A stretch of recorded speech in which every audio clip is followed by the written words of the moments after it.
Hey guys, in this video I will be showing you the steps I took to troubleshoot a P0012 code on a 2009 Mazda CX-7. So a little bit of a background. I purchased this vehicle knowing that it had an issue with the timing and potentially the cylinder head. Once I tore everything down, the valves were bent on the cylinder head, so I went ahead and changed that, the head gasket, as well as the timing chain. Once everything was put back together, the car seemed to run just fine. There were no issues, but after driving it for about 10 miles, a P0012 engine code appeared on the dash. The P0012 engine code states that the camshaft position A timing is over retarded for bank 1.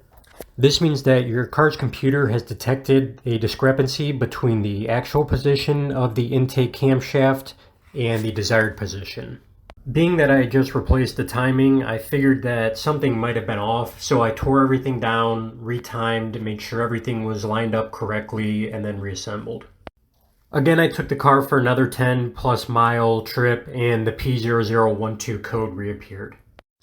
Knowing that I timed everything correctly, I dug a little deeper and found that there's a variable valve timing solenoid located right under the valve cover on the intake camshaft. I thought that this could potentially be the issue, so I went ahead and replaced that part. But unfortunately, the P0012 code came right back. So I did some more research and found that these solenoids actually run off of oil pressure.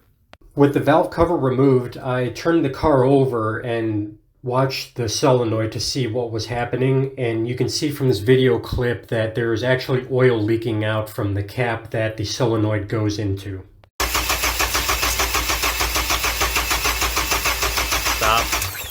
Once you remove the solenoid, you can remove the cam cap, lightly sand it down to make sure that it's completely flush before reinstalling it onto the cylinder head and retesting.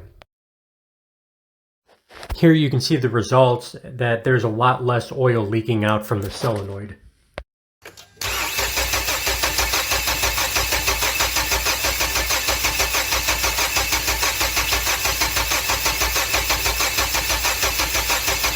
With everything reassembled, again, I took the car for a nice long drive and no engine code. While I can't guarantee that this will fix your issue, I believe that it gives you something else to check. I hope you found this video helpful and informative, and if you could, please leave a like and subscribe. Thank you.